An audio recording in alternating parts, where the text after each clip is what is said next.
We'll do it live. Fuck it. Do it live. Welcome to the Mouthpiece, episode 127, I think. Today we're going to talk about my suspension, my 2 weeks off, sports, politics, poker, my pick of the week, which stands at 10-2, and whatever else you want to talk about. Mouthpiece is next.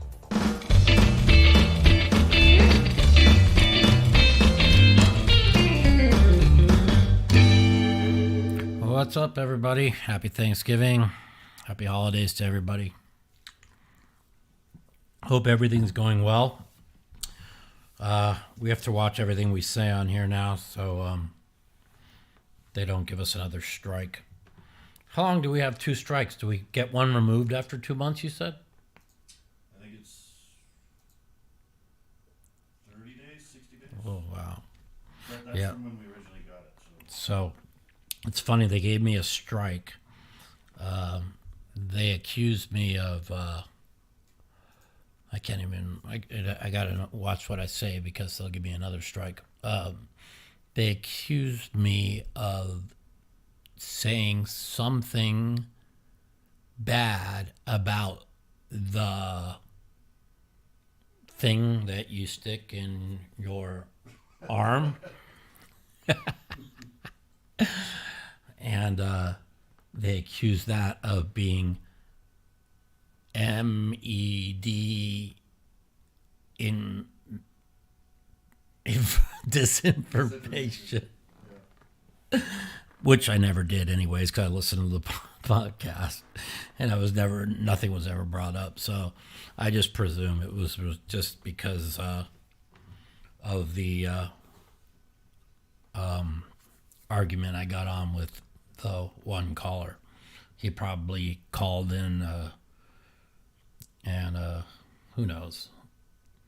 Anyways, it's pretty crazy. So we were gone for 2 weeks. Anyway, poker has been good. I took the week off. This is a really big week in poker for me, where our game goes usually during the day Thursday, during the day Friday, during the day Saturday, and it's a long week. And I ended up not playing one hand of poker this week. So on Monday, I woke up. I was in terrible pain, like horrible pain. I couldn't breathe. My back was throbbing. My middle of my chest was just killing me, which when my thoracic disc presses on that cord or whatever, I struggle like this a lot. And so I was in a lot of pain. I had my brother come over, try and stretch me out, try and get me out of pain. But I was really nauseous, and I didn't even really think about it. I was just like, wow, I can't believe how sick I feel. And the next thing you know, let me turn this off. Hold on, guys. And the next thing you know, I had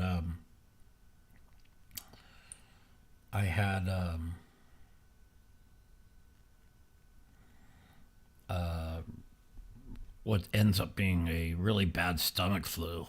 And so that was like all day Monday. And so then I felt better, I thought, on Tuesday, and went and ate sushi on Wednesday, and then the stomach flu was back all Wednesday. And then Thursday I went for Thanksgiving, and I had to watch what I ate. And it's just been one of those weeks where everything I've done has just been off. Everything's just felt off.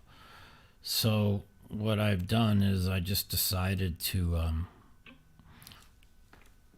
just, not play because I just didn't feel right. And then I compounded my not feeling right by sleeping through putting in my circa picks this week. And I was only 6.5 games out of first, which seems like a lot, with 6 weeks left. But, I could easily run off 20-0 or 19-1, and, somebody else goes 15-5, and then I'm 2 games back. So I mean, I was having a good year, and circa I was like 11 games over 500. And, I think the leader is 39 and or 40 and 20. Yeah, the leader's 40 and 20. So just kind of stupid, man. Kind of pissed me off that I forgot to put my picks in this week, but. I'm pretty. I feel really good about my pick of the week this week. Last week we ended up putting out 2 picks of the week because I put one out on Thursday. I really love the Bengals, and of course the NFL doesn't put Joe Burrow on the on the injured list, which he had like an air cast on his wrist, and then he said, "Oh no, that was for my thumb." Yeah, right. And you could see right away something was wrong. And sure enough, he's out for the year. And I thought that was really bullshit. And I hope they take a draft pick away from the Bengals. But we'll see. So then I threw out another one for Sunday. We put out the Browns and we won that. So 10-2 on our pick of the week. I feel real comfortable in pretty much all the games I really like this week. But my pick of the week is the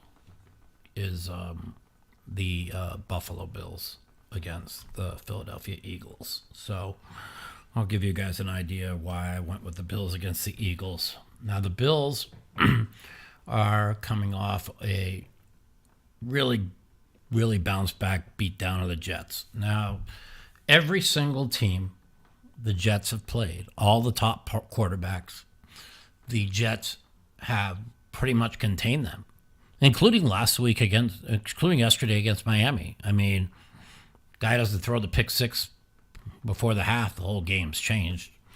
They were in that game. The defense, kept them in the game because their defense shuts down everybody. But they didn't shut down Josh Allen last week, and Josh Allen went off. And that was telling me something. The Bills are 6-5. They have the highest DVR in the league.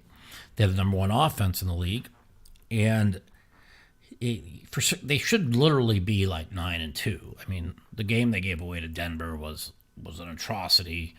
The game they gave away to the Patriots was a joke. I mean, they've just given away so many games. Games they gave away to the Jets in Week 1 were a joke. They fired the offensive coordinator. They ran the ball 38 times last week, and that opened things up for Josh Allen. And I just believe they catch the Eagles perfect. The Eagles are coming off on a short week off a brutally physical game against Kansas City, a game they were really outplayed. The Eagles have been outgained 5 times this year and have won 4 of them. They've been down double digits, 10 points 5 times, and have won 4 of them. And I think they just they catch the Bills in a bad spot. Going against, I took plus 3.5, by the way. It's down to 3. You could buy it to 3.5 for cheap because it's 3 minus money. But it's a game where I just really believe, even though Hurts is 22-2 as a starter, last 24 regular season games, I really think I think the Bills win this game. It's a game they have to have. I mean, they have to have it. They have a very brutal schedule. I think they play Kansas City next week. This is a game they have to have if they're going to make the playoffs. And, if Miami trips up one time and they could just run the table, they could still win the division, and they still have everything in front of them. And if the Bills are as good as I think they are, this is the week they win. And like I said, the Eagles were not the best team against Kansas City. I had the Eagles against Kansas City, but Kansas City, I've said it all year. They don't have any receivers at all. So, pick of the week is Buffalo Bills plus 3.5 against the Eagles. And you probably only get 3. I'm fine. I like it with 3. I think they're going to win the game outright anyways. But we'll see if we could push that record to 11-2. There's a couple other games I was messing around with that I really liked. The Rams are 8-0 straight up against the spread against Arizona last 8 games in Arizona. Cooper Kupp is playing. They get the starting running back. So I kind of like the Rams a little bit. This is an interesting game. I'm really not sure on Pittsburgh. Tomlin's 14-1 against starting quarterbacks in their first start. The Bengals have had 10 days to prepare for this game. The bottom line is have they given up? In other words, Burrow's gone for the year. Are they going to quit? If they quit, I really like the Steelers a lot in that game too. So those are my 3 top picks, and so we'll see what happens. I do like the Vikings. The Vikings could easily be 10-1. You're right. They gave away the game last week to Denver. I mean, I don't even know how they lost that game. That was just beyond unbelievable. So, we'll see what happens. And I wish I had some poker. Last week in poker was good. I started off the week 7,500 winner day 1. Took my second biggest loss on day 2. I lost 53,000.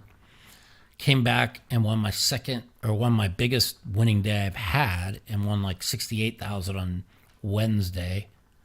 And then I ended up winning like 17 and like another like 10. I ended up winning like 42,000 last week. And I was really looking forward to this week. Like I said, this is a really, really good week on when we play, because we play, usually all day Thursday and Friday.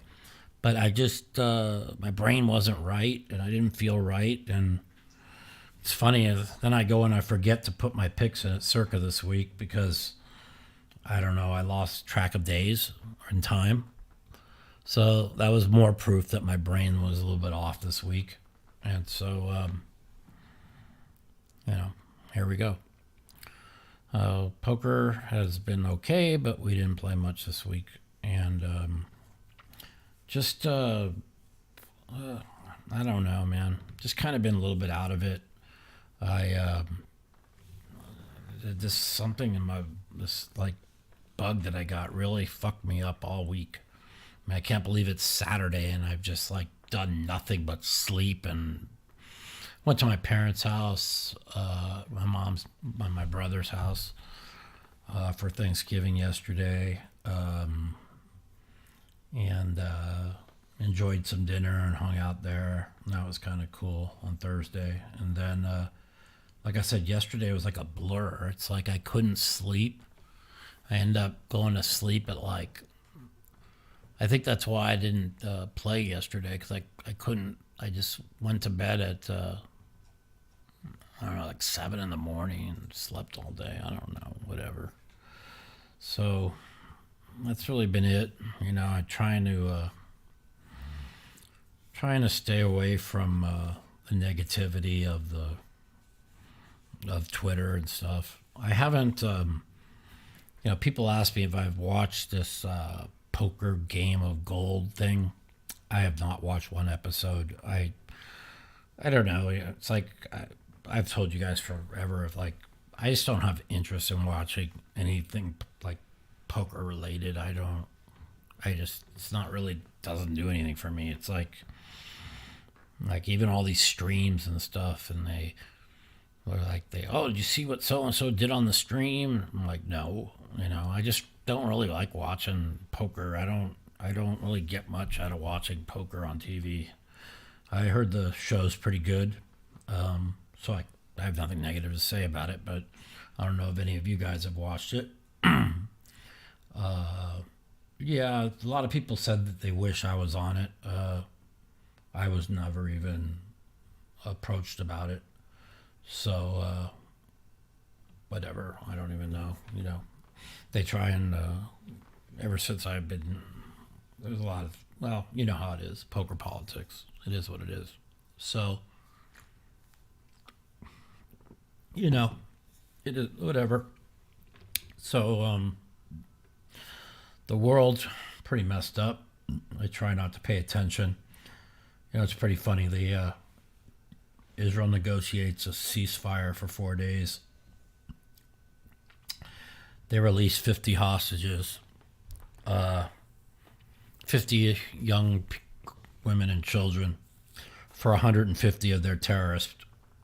And then you watch these interviews about hostage exchanges like they're exchanging good people for good people. No, they're exchanging people that knifed people that shot people for innocent young. I don't even want to get into it, man. It's too upsetting to me.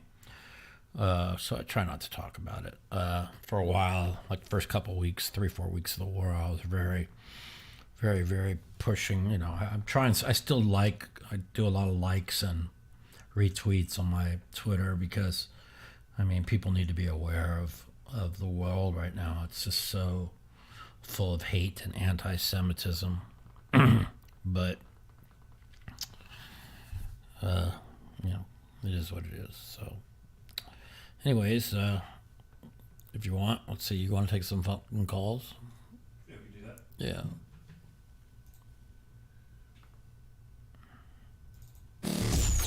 The Mouthpiece. If you'd like to take part in our phone call segment, you can give us a call at 702-329-0480. And if you're a snowflake or a pussy and you don't want to talk to me, you can email me at mouthpiecepodcast@gmail.com. Also, follow me at the Mouth Matiso on Twitter for times that our call-in segment will be live. 702-329-0480. Give us a call. We could talk whatever you want to do. Poker, sports, politics, whatever. Golden Knights just came off of a road trip. I think they went 2-2-1. We talk about F1. What do you guys think about that? That was kind of crazy. They tore down the entire strip and put everybody in a hellhole for a 90-minute race. I watched the race last Saturday, and I was pretty. It was kind of cool, the way that the track was set up. But there was 2 straightaways. You had the long straightaway down the strip, and you had the long straightaway up Harmon. And the only place to pass was at Harmon and the strip. So, it was really interesting. It's like, no wonder the same guy wins every race. It's like, first of all, he gets this big break where the yellow comes out right after the other guy pits, and so he's able to get new tires or whatever. But I think there was a total of 10 passes the entire race. What kind of a, like I said, I haven't watched F1 in, I don't even know, 15, 20 years. And you ask yourself, what kind of a sport where you can't ever pass anybody? It was, documentary would be out 2 weeks before the series. So the World Series starts June 1st. The documentary should be out May 1st or 14th. And so it'll be on it'll be good. So I'm looking forward to that. But yeah, going back to F1, what do you guys think of F1? Did you guys like it? Was it worth it? Supposedly it brought billions into the town, but I don't know. We'll see. I just know it was. Let's see. They started building it, working on the track, right at the beginning of the World Series. So that was June. Yeah. Welcome to the Mouthpieces, Mike. Hello? What's going on, man? Yeah, I just want to ask Mike what the low stakes tournament seems like in Vegas right now. What the low stakes tournament scene is? Well, Yeah, what the tournament seems like. I'm not really I used sure. to- I'm really not sure. I do know that the WPT championship is December 19th or 14th through the 19th, something like that. So I'm gonna get me a scooter and Is it like head- under like 3 or 4 grand to get in? the WP Championship's a 10,000, but they're running like I think $1100 no limits, maybe more for it's 2 weeks. So What do they pay out like? They pay out like 10 or 20% of the field. I probably 20, 20% of the field gets paid. yeah, probably. I mean, I'm not quite sure. I just know that I'm going to head down there. I'm going to get me a scooter set up for the couple weeks, and I'm going to play and see what happens. Look forward to it, but that's pretty much all. So I think it's kind of like quiet till then. There's really nothing here. I think it starts. It's 2 weeks, so I think it's like the 4th through the 19th over at the Wynn. So it's a pretty good turn. It's going to be pretty good.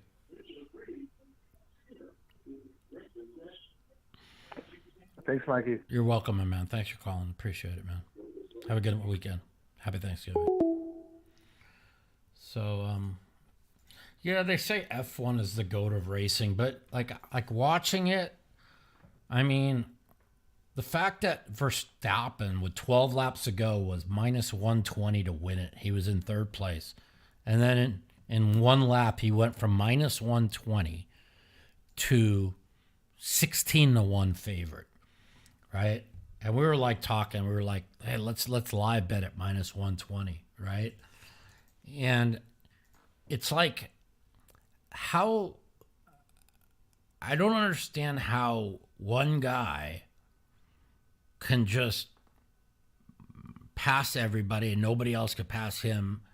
And like this guy got a 5-second penalty, was down in like 8th place and still won. He started the Miami Grand Prix in 9th place and still won. Like, how could like one car, a Red Bull car, be so much faster than the other cars? Like, he didn't even qualify with the top speed. It just seems like, I don't know. It just seems like who, like how do you get interested in a sport that the same person wins every race? I don't know. I mean, like if I want to go to a race, like I'd like to think like, oh, who's gonna win, And the people that were down there, like I had friends down there that were on the strip. I had friends in the paddock area, in front of the Bellagio fountains. I got pictures I could show you guys from my friends that were there when they were giving out the trophies and stuff, and then Phil sent me a bunch of videos from the paddock area on the start-finish line. And, I asked them about what they thought, and it's like, well, you can't see anything. He says the cars just fly by at like 200 miles an hour. Like even on the strip, the cars are just flying by the strip so fast, right? He says you don't have any idea who's winning. You don't have any idea. You don't get to see any passes. You don't get to see anything. And so everybody that I know that was down there said it was like beyond boring. And the only thing good about it is like, it's like a big party. Everybody's just hanging out and drinking, and there's not really much I'm surprised. So I asked, wasn't there TVs around to like, so you could watch like and they're like, yeah, but you had to turn around and then you have to watch. So it was kind of hard. So I'm glad I wasn't down there, but you'd think next year, I don't understand, like why 50 laps? Like why 50 laps and a 90-minute race? To me, it makes no sense. Like, you have like the Indy 500 is it's like 3 hours long. It's like a 2.5 mile oval, and it's like 200 laps, right? You have mostly stock cars, 200 laps, Daytona 500, shit like that. Like Formula One, like to set up what they set up, what they put the locals through, and they did put them through hell and back. And it was over in 90 minutes, like literally 90 minutes. 90 minutes. You had I turned on the pregame, and the pregame was so. What do you guys think? The pre-race, like, it was so like, what's the word I'm trying to sound? But it was like so dorky. It was set like a geeky. It was like so like stupid, And yeah, the Pacers are 14-1 on the overs. Yeah, I know. But they put up like 150 every game. How about they put up 251 and they scored 307 or something, like 157 or 151 in one game against Atlanta. Yeah, it's pretty crazy. Let's take a phone call. Welcome to the Mouthpiece, Mike. Hey, What's going on, man? how are you? Good. How are you doing? I'm good, man. Amazing to talk to you. Yeah. What's your name? My name is James. I did the F1 is the goat of racing. Oh, cool, man. What do you think of the race? I don't even know. I don't really participate in watching car racing or anything like that. Mm-hmm. Just know about the whatever background of it. Yeah. Which is nothing. Yeah. Just coming from that, when you're talking about that, my question for you, like, how this guy comes back and can seemingly beat all the other players or the drivers. Yeah. In today's sports, where what am I trying? Well, I know what you're trying to say, and I kind of agree. It's like, okay, in today's sports, where there's so much money in sports, how in the world is the same person win 21 of 22 races? It's a good question. I mean, I don't, I kind of didn't want him to win because he was really bashing Las Vegas, like how much he disliked this. He's like, nobody cares about the race. It's all about the party. But he goes, if I wanted a party, I could just come to Vegas and party. He goes, and he was like bashing people, thinking like nobody cared about the race. It's no, when you're trying to introduce the locals, like basically to have 110,000 people in the stands, you're not going to get 75,000 people from out of town to sit maybe you could, I don't know how many, but you're going to have to get the locals involved. And, the fact that they took, let's see, from about middle of May, they started. So 6 months of putting the locals through hell and back to set up the track, the only thing good I heard is the dealers were making high four figures per night during the every day during the F1. So if the dealers were making 1,900 a day in tips for 4 days, that's like, that's beautiful. So then let's just say 1,500. So let's just say they made 6,000 in tips, where they usually make 300 a day. That kind of makes up for what they were all put through. Getting to work. And how they had. Yeah. I love that. Here's my other question for you. Also, when you're talking about this guy winning 21 out of whatever it was, and then it seems to me like the best people in the world get compromised in their situations, whereas, you know what I mean? That's where the money comes in. Mm-hmm.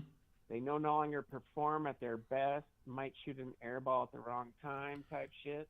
And the thing is I heard them say there's an $11 million difference between first and second place and each place is like 5 million. Like, so you ask yourself, like, so the 20 cars that were racing got a minimum of like 5 million, and up to like 50 or 60 million for winning the race, something like that. I'm not sure exactly. Why don't you look that up, Danny?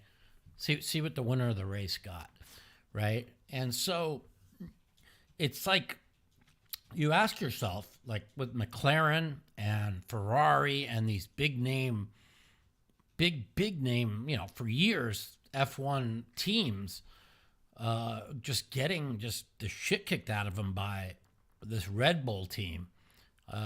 It's just kind of baffling to me. And then Verstappen's talking about retiring after the year. He's like 26 years old. I don't know. I mean, the guy won like almost as many F1 races in 1 year as some of the best racers of all time. You know, I don't know. It's kind of weird. He like Trump in the fact that he can't be bought out, and you can't stop this guy because his skill level is so high, and he's never been like. But I also heard like that Steph Curry. Yeah, but taking his contract and shooting air balls. But I also heard that the Red Bull team and the car is they spent $100 million on a car. So I'm not quite sure if that's true. I mean, I'm sure it is. What'd they get? Saying 140 million. 140 million is what I thought. So it was like 11 million.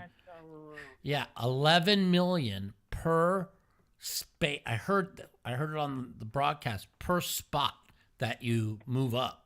So there's 20 cars, and that sounds about right. 140 million to win a 90-minute race. I mean, think about that for a minute. I mean, that's just insane. Yeah. It's just like insane. You're saying that they brought the money to town with the dealers and everything. Yeah. Well, it's a very rich sport. Like, girl I was dating, like, she was down there with some friends, and she said she's never seen so many rich people in her whole life. You know, she says all a bunch of young rich people with infinite money, but that's what F1 is. F1's a very rich person sport. You know, you know, I don't know. I mean, they spent. I heard so 140 million for first. They spent 240 million on the paddock. So just the paddock with the garage. That's like their main U.S. headquarters now. They spent 240 million for, and the winner of the race got 140 million. So that's pretty. I mean, that's unbelievable. That's unbelievable. I mean, even I didn't think it was real. that much. I mean, 140 million to win a 90-minute race. I mean, think about that. If the guys won 21 of 22 races. I know that like the other ones, they don't pay as much. I mean, I know that the Monaco Grand Prix, the Miami Grand Prix, the one in Abu Dhabi, and this one are the four biggest races on the circuit as far as money-wise. But let's just say you win 21 of 22 races. I mean, what'd the guy win for the year? Like $1 billion? $1 billion? What? He won. I mean, let's just say, even if why don't you look that one up, Danny? Say what did Max Verstappen team win per year? Now we know how much it costs to, you know, you gotta the cars all have to be shipped, you know, from Vegas to it was the very next week or 3 days later was in Abu Dhabi. So just to ship your entire team and cars, I mean, that's got to cost millions right there. But it is pretty interesting just to see how much in pay he made this year, does it say? But that's just like so unbelievable. Like there's so much money in this sport. And I don't know. I just think that like when I grew up watching Indy cars, I was always a big Indy car guy.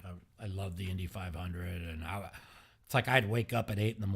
on Labor Day weekend and make sure I always watched the Indy 500, you know. But you'd always have, I don't know, 10 pit stops. You had 200 laps. You always had wrecks. You had people changing place. You know, you want to see race where you want to see where people are the going back and forth, and this guy takes the lead or this guy takes the lead, and it just didn't. I don't know. I saw like about 8. So it's his team that Were you wins saying the- they can't even pass down in Vegas? You could only pass at Harmon and the Strip. That was the only place you were able to pass.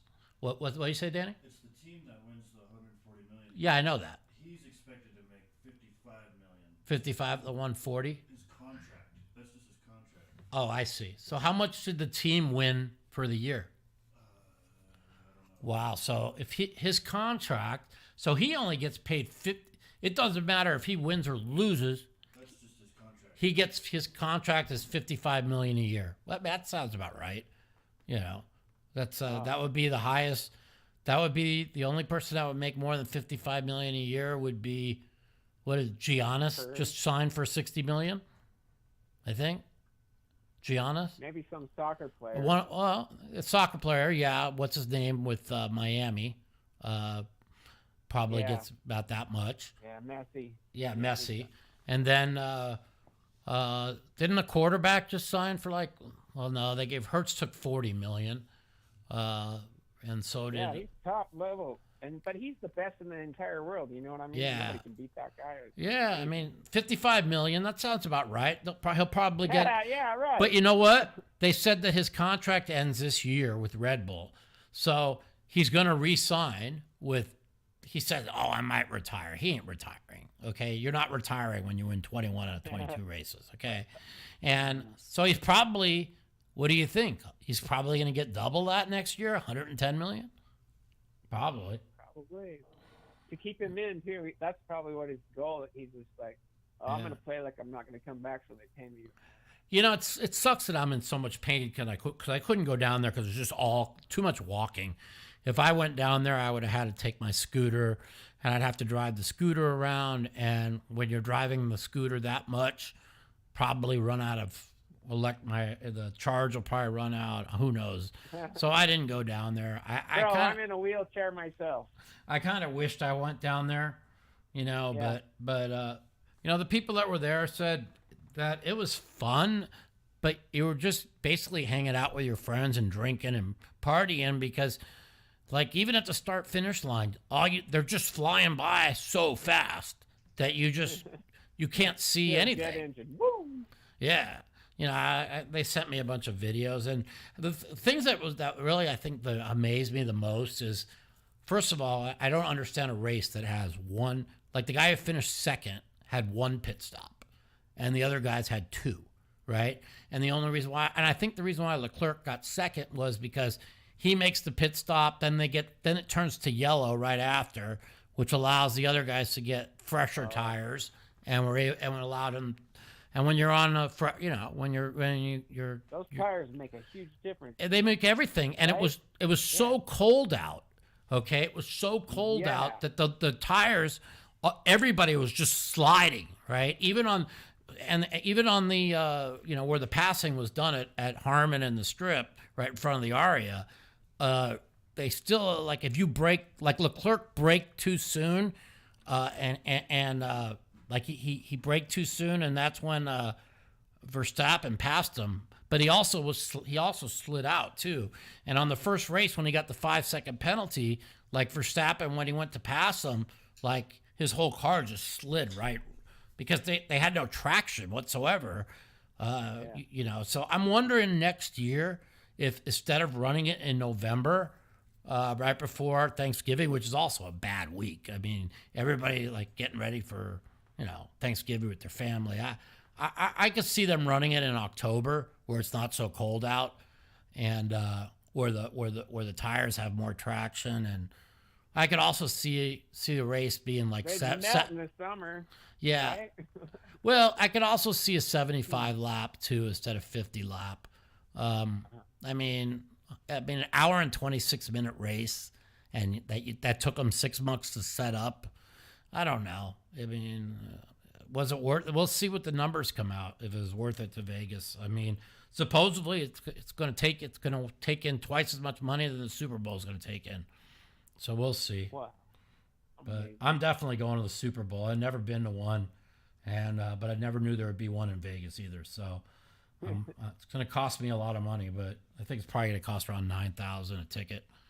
So Well, you'll hopefully, make something when you'll pay it back when you gamble on it and win, right? well, yeah, of course. I mean, this is what I did at the, as long as I have the right side. Like I spent $3,000 for a ticket to go to the Game 5 of the finals, on the NHL finals, and I bet to win 3,000 on Vegas.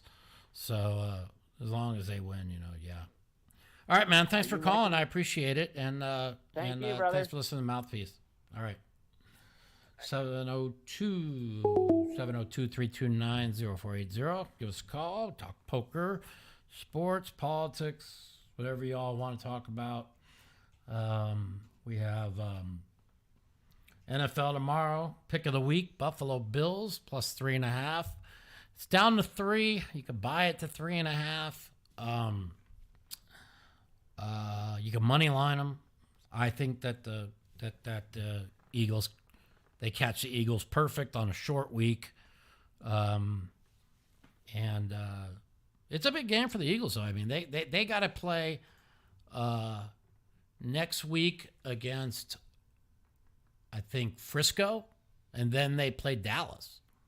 So they've got a brutal schedule. I mean, they go Bills, Frisco, Dallas. But I just think that this is a very, very tough spot for the Eagles against the Bills, and so we'll see.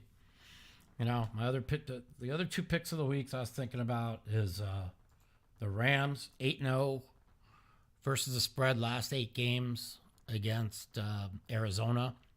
Cooper Kupp is playing. They get the running back. Arizona's 27th against the run. So.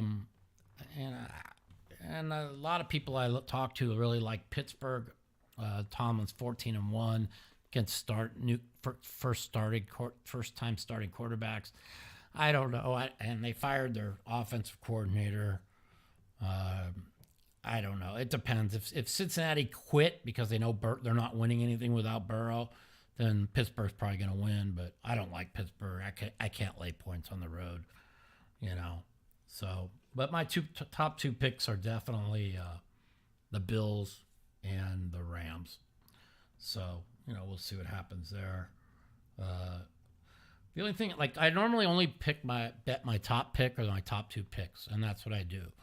On Thanksgiving, because I'm bored, I just bet 1,000 on every game. I went 0-3 on Thursday, and then I went 0-2 on the 2 college games yesterday. And then I had Michigan this morning for 2,000. But I actually liked Michigan. That was the only game I liked.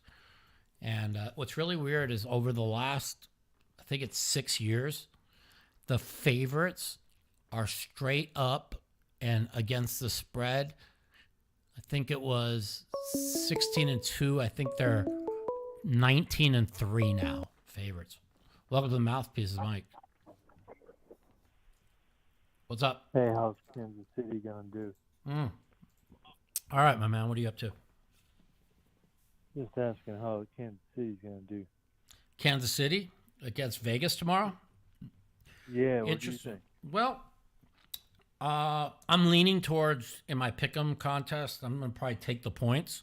I think 9.5's a lot. The Vegas defense has been really good. The last 5 weeks, their defenses, they haven't given up over 21 a game, but their offense has been terrible. I think that they lose probably 20-14. I think they cover. But there's something wrong with Kansas City. I've been saying it all year. We're 10 weeks into the season, and their receivers cannot catch a ball. And when you can't, they lost, 2,300 yards and 19 touchdowns from last year's receiving core with Juju Smith. They lost, and Hartman. Now they got Hardman back from the Jets, but there wasn't even a one ball thrown at him last game. So, for the Jets to release him and not one ball thrown at him tells me that Hardman, even though he knows the system, just isn't very good. Maybe he was much better last year because Juju Smith had a great year for him. But they're lacking the number one receiver. And, you know, what's happening to Kansas City this year, I thought would happen to them last year without Tyreek Hill. And but they were out to prove they played with a chip on their shoulder last year. And it just seems like they don't have that chip this year. You know what I mean? Like there's no team that's going to win a Super Bowl that could go 3 straight games without scoring a point in the second half. It's just there's a Super Bowl team that can never happen. Whoops, we lost you on there. Sorry about that, but I'll finish answering. A team that's going to win the Super Bowl is not a team that's that goes 3 straight weeks without scoring a point in the second half.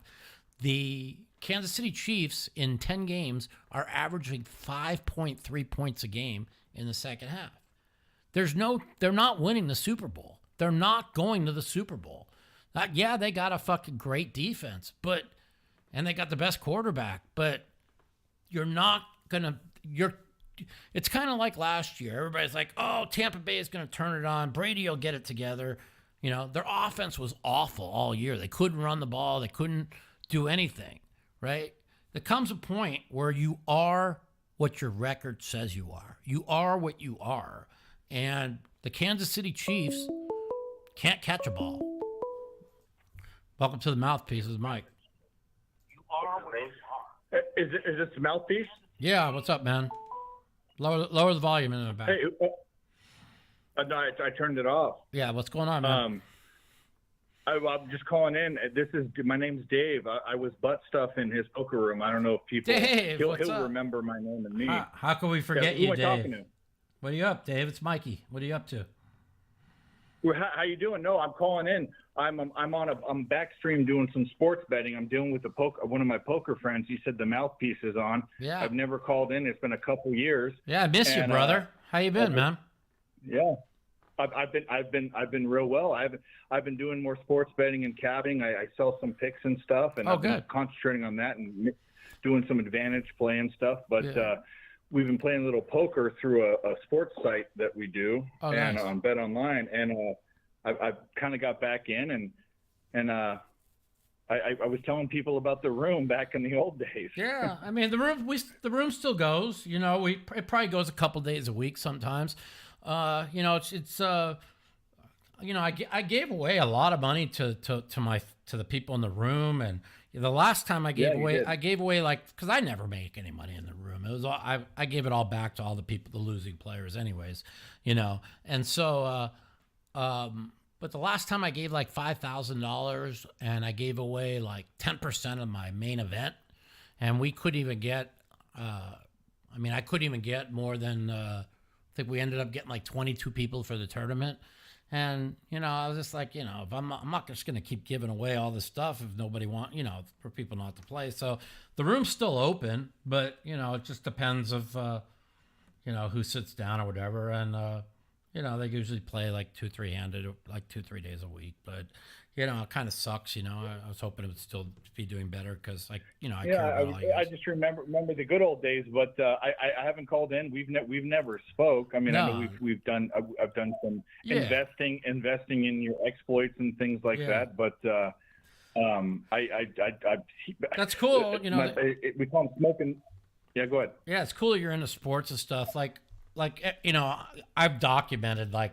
I've lost millions betting sports in my lifetime. So, you know, but I've never took it seriously. Like when I would lose betting sports, it would be like, I'd win a couple 100,000 playing poker. And then I bet 5 or 10,000 on like, I don't know, 10 games, you know, I never really like tried to win, you know, and now it's like, and it really sucks. I was only like 6 games out of first place in Circa, and I found a way to fucking forget to put my picks in this week. So I'm really kind of pissed off. Like, I know it's going to be tough to make up 6 games, but you know, you could easily, you go 15-0, you know, and the people up top somehow go, you know, 3-2 2-3 weeks in a week. You know what I'm saying? It's not like I was out of it completely. Well, Circa's a tough deal because, and it used to be back in the day, and I didn't buy in. I bought in last year. I'm doing other Circa lined tournaments. Use the same lines for less money, but Back in the day, you could go 68%, which is still stellar, and win. Now you have to be over 70%. You basically have to have a dream 17. You have to have everything go your way. Ridiculous. You know, you have to have everything go your way. I know that.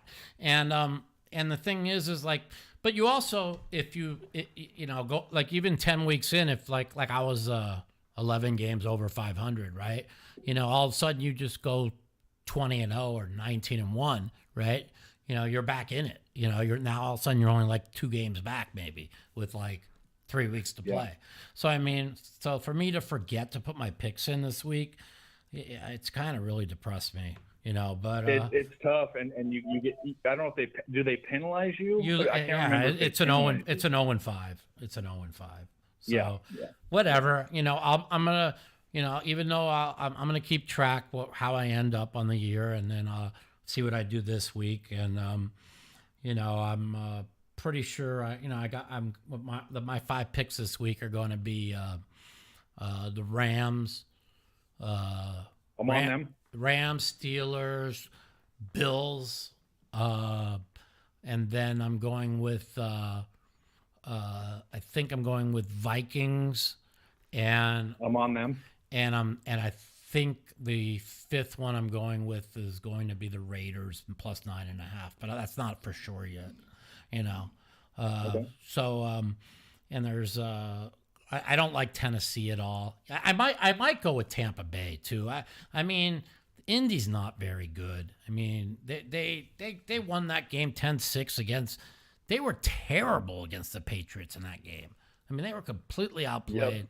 So my top 5 picks might be instead of the Raiders, it might be Tampa Bay, you know. And you know, I tell people all the time, and I'm sure you'll agree with this, is when a team is 2.5 point favorites, whether it's home on the road and the line doesn't move, it usually means the dog's the right side, because when they put it up 2.5 at home, they're begging you to lay the 2.5, right?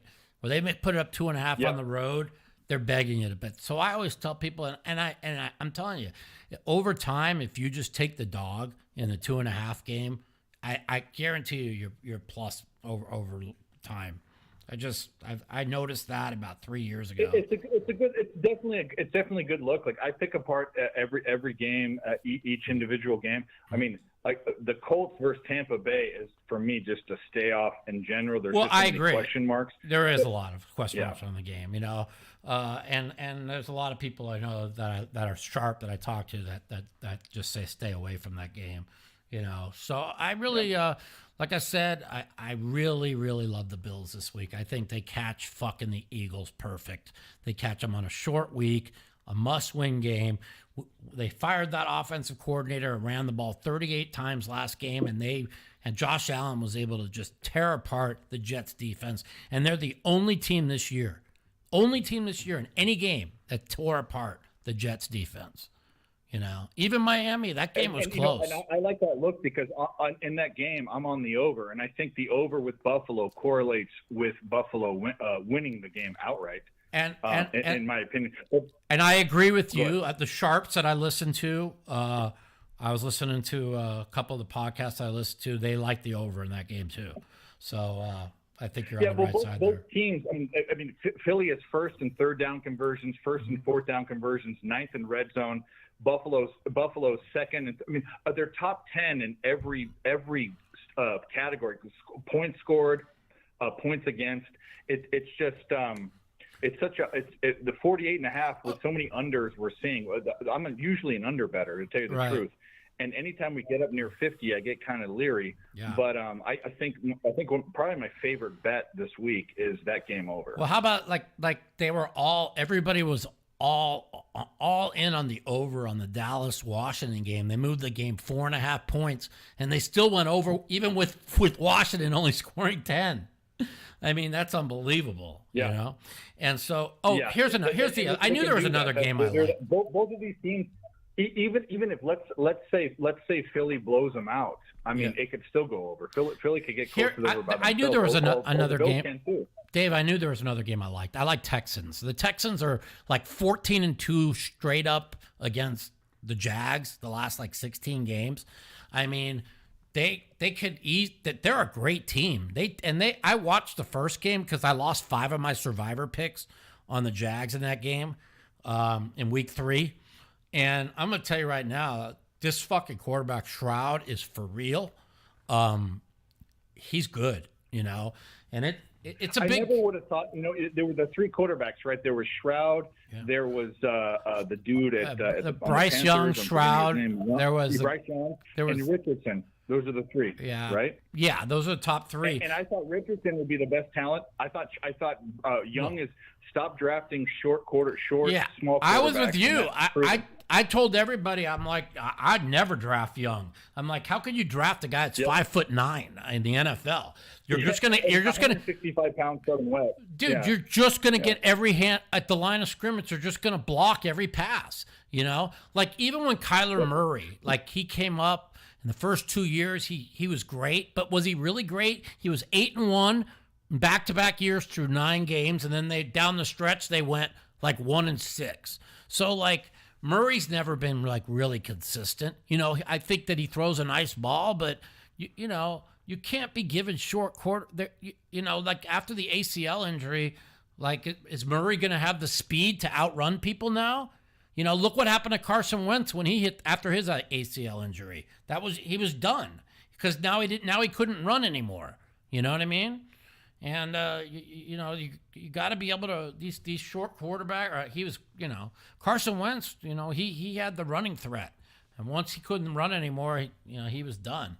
So, I agree with you. There's very few small quarterbacks. I always joked about Drew Brees looking because he was too short. He had to look out the bottom of his face mask instead of the top. Yeah. But Stroud, what he doesn't have up top, he has an ability, and Houston's on the right track. They have the right coach. The defense is getting better. Houston's going to be a contender, I think. Dude, Shroud's 6'3" or 6'4", 6'3", 2'4". Dude, you gotta be like 6'3" to be like all the top quarterbacks ever have been like 6'2", 6'3". I mean, you can't be fucking short where you can't see over the fucking line of scrimmage. I thought Bryce Young was going to be a flop. Now they have no talent around him. They have no offensive line. They have no nothing.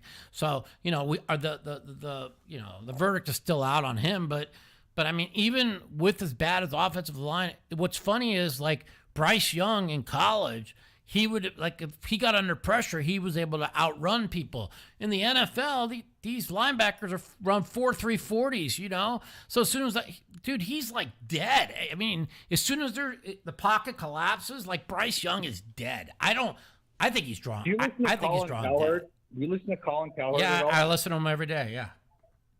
So he's one of my favorite dudes. He says the same thing that I say. All of these quarterbacks, and Ohio State's one of them, Alabama's one of them, all these big schools, they have such big corn-fed They got big offensive lines, yeah. Exactly, in a league that has lesser talent, because when you go to the NFL, you have running backs that are linebackers that run faster than the running backs. Exactly. The point is that the quarterbacks that do well faced adversity in college because they didn't have the NFL type offensive lines, and when they get to the NFL, they count on that, and it doesn't go their way. I knew Shroud was going to be good when I watched the second half of the semifinal games that he lost 42-41. He played the greatest fucking half of football, right? And I said to myself, they got to draft him one. And that when I don't know if you saw, but like when he went to Carolina for the visit, right? They're like, well, we'll see you here. They were like all in on drafting him, and the owner vetoed the coach, and he wanted Bryce Young, and so, now they're stuck with him, and they gave up all that draft capital. Listen, the Bears might be 3-8, but this team should be fucking 6-5. They've given away 3 games. That impossible to lose. Like last week's game against Detroit, impossible to lose. The game against Denver up 28-0, impossible to lose. And I had over 7.5 on the Bears this year. And in all reality, if they just would have won games that they were 99.9% to win, worst I'd be right now is 5-6. and I'd be on pace to win 8 games easily.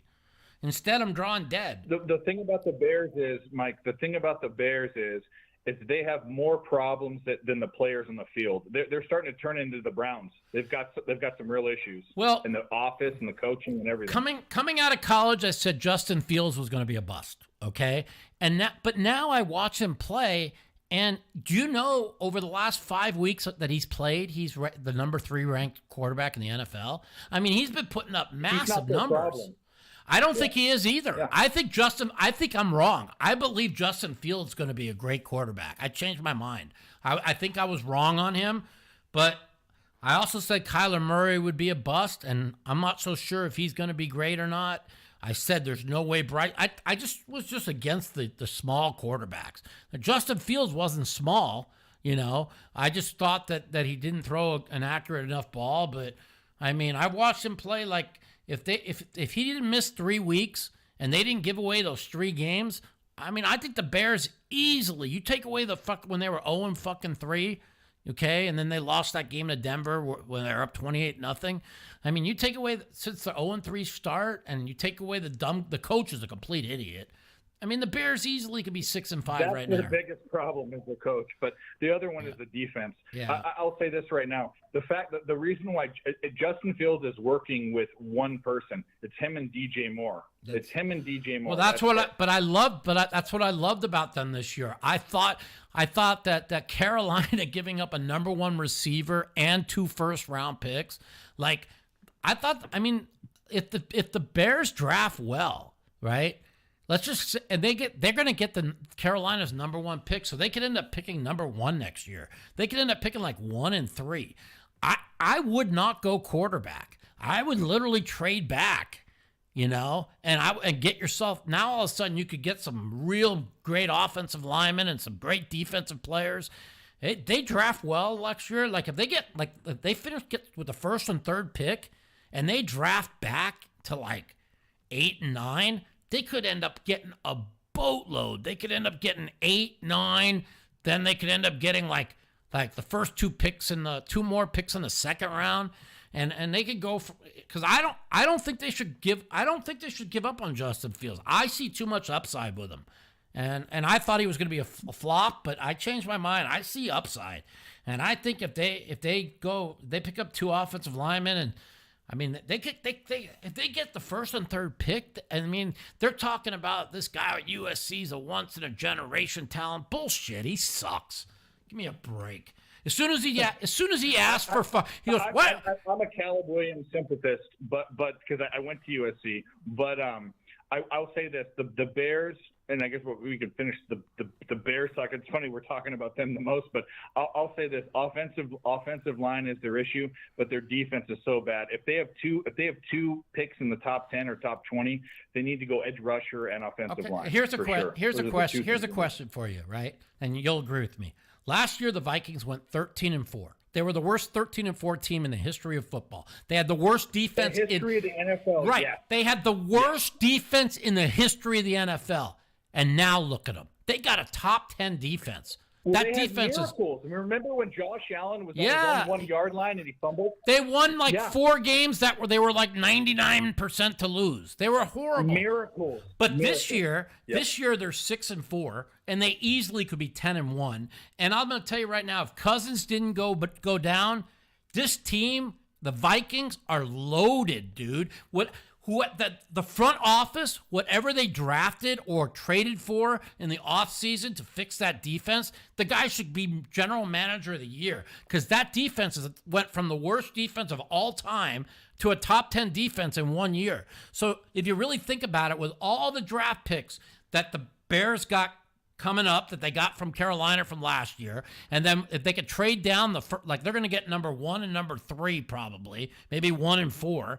And they're going to be able to fucking trade down and just, if they hit on all their players, the Bears could go to the fucking, right from nowhere to a Super Bowl team if they draft. And I'm not a Bears fan. I'm just saying that they should keep Justin Fields, trade down.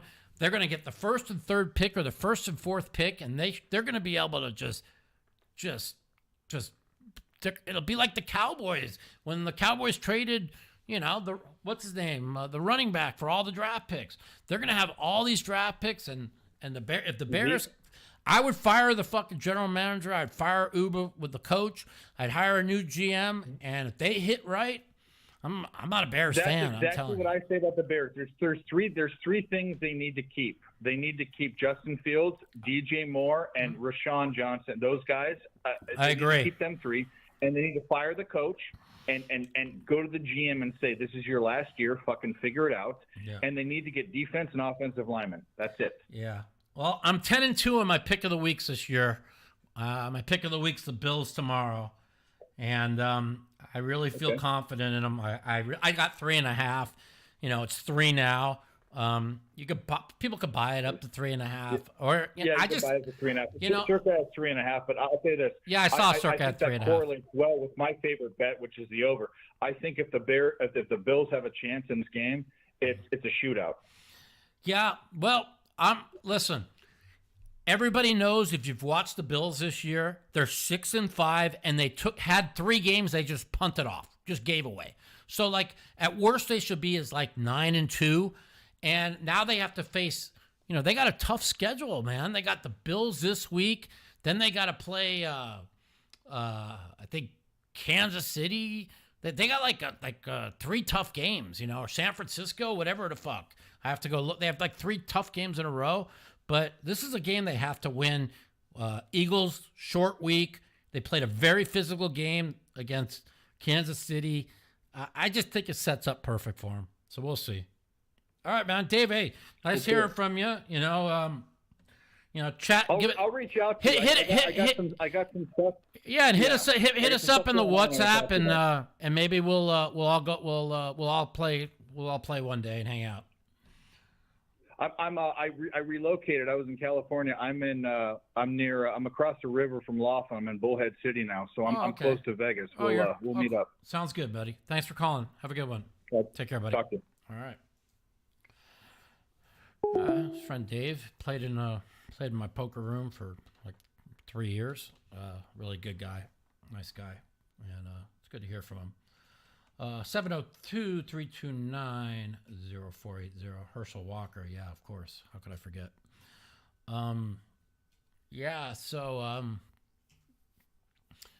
The Bears I think the Bears are set up nicely. I mean, getting the first and third. They're going to get they're going to get Carolina's number 1 pick. They're going to get the number 3 pick probably. They keep Justin Fields and trade down. I mean, if they go for Caleb Williams, I mean, but then they could trade Fields for. I mean, I think they should keep Fields. I mean, I told you I thought he was a loser, but I changed my mind. Yeah, thanks a lot, buddy. Appreciate it. Anyways, I kind of like the Texans tomorrow too. I knew there was another one I liked. The Texans are 14-2 against the Jags last 16 games. They're getting 1.5 at home, and it's a big game. I mean, if Texans win this game, they're tied with the Jags for a division lead, and they own the tiebreaker. So basically, they would be up a full game. Of course, if the Jags win, they're up 2 games, and they're 1-1, and the Jags pretty much lock up the division. So the Jags win, they lock up the division. The Jags lose, Houston is in the driver's seat. I lean Texans in this game. I really like the way the Texans are playing. I really do. I love the way the fucking CJ Stroud's just been fantastic. Anyways, let's see. Anybody else give a call? We could talk, I don't know, politics if you want, but we have to be really very, very careful what we say because the communists, they have a hit piece out on us. So we got to be careful. But I'm going to probably play poker tonight. I haven't played all week. Let me see if the game's going. Pretty sure it is. And, the one thing about me that's different between me now and me before is I always, wanted to play. It didn't matter. I played no matter what, right? And I would just jump in the game. And nowadays, if my brain don't feel right and I don't feel like I could play it 100%, I just skip the day and I don't play. And it's something, I was hanging out talking with Brian Rast for like 3 hours yesterday on the phone, just kind of catching up. We were talking about poker, we were talking about Bitcoin. Bitcoin's 37,000 a coin right now. And I got a couple 100,000 in Bitcoin. But I was talking to him, about should I buy more? And because he's been really bullish on it, he's been really like, buy more, buy more, buy more, and so kind of talked to him about it yesterday, and we talked about poker, we talked about everything, and it was good catching up with him. He's a really good guy. Yeah, there's no game going right now. Interesting. Thought for sure there would be. So that's what happens. We've had the game going every day this week, and then Thursday, all day Thursday, then all day Friday. It's a lot of poker. Now we have Saturday night, about 9:30. I'm sure we'll get a game going tonight. I'll probably play too. But we're gonna try and run the Mouthpiece on Saturday nights. It seems like Saturday nights we get a good amount of people. It's Saturdays don't always work for me, but yeah, Fridays or Saturdays. yeah, Friday nights. We're gonna do like Friday or Saturday nights at 8:00. Seems to be able to get a good amount of people, and and then we'll talk football, talk pick of the weeks, and the funny thing is even if we have about 6 weeks left, being 10-2, even if we go 3-3 the rest of the year, that would be 75%. I'm not that good, you guys, but I do work at it. It's not like the old Mike that just bet sports and didn't really give a fuck. I actually put time in. I study. I look at, that's why I come up with different stats that I come up with. And, I don't just shoot darts like I used to. So, I'm, even in my Pick'em league, I'm 2 games out of first for the most wins, but I'm like 50 points back because I always lose I've been losing a lot of my, earlier in the year, I lost a lot of my 10s, 9s, and 8s because I didn't, because the line would move so far from where I would get down on my pick of the week. So I didn't actually, first 3 weeks, use my pick of the week as my 10. I would usually put it as my 8. And but then I just started using them then. But yeah, I kind of like the Texans. I like the Saints. I definitely wouldn't lay 3.5 with the Texans. So yeah, I kind of like your 3 picks. People I listen to really kind of like the Patriots tomorrow. It's a very interesting game. They're coming out of Germany, and they had their bye week. And and you're laying over a field goal. The thing about the Giants won last week versus Washington, and DeVito threw for 300 yards, whatever, but they did get 6 turnovers, and the 6 turnovers got them most of their points. So I kind of lean the Patriots a little bit in that game, but I mean, it's pretty hard to lay 3.5 on the road with a team that, what did they lost? 6 out of 7 or something? Pretty crazy. We'll see. I think Belichick will demolish DeVito also. So we'll see. But anyways, we had a good hour and a half here. And we will hopefully, I'm going to be betting. I've already bet the Bills. I took 3.5 against the Eagles, my pick of the week. I also bet 1,000 on the Rams, and I'd laid 2.5. And those are my 2 picks. And hopefully we'll play poker tonight, tomorrow, next week, and keep this little winning streak growing. And ever since I lost that 130,000, we've won it all back plus, and I feel good that I'm playing pretty good. Overall I'm playing pretty good. And the days I didn't play well, I got punished, and if I'm not playing well, I take off. So anyway, I'll see you guys next week, and thanks for listening to the Mouthpiece. We didn't get to talk politics tonight, which is good. That means we can all be friends today. And I'll talk to you all next Friday or Saturday on the Mouthpiece. Love you all. Take care. Happy Thanksgiving, and have a great weekend.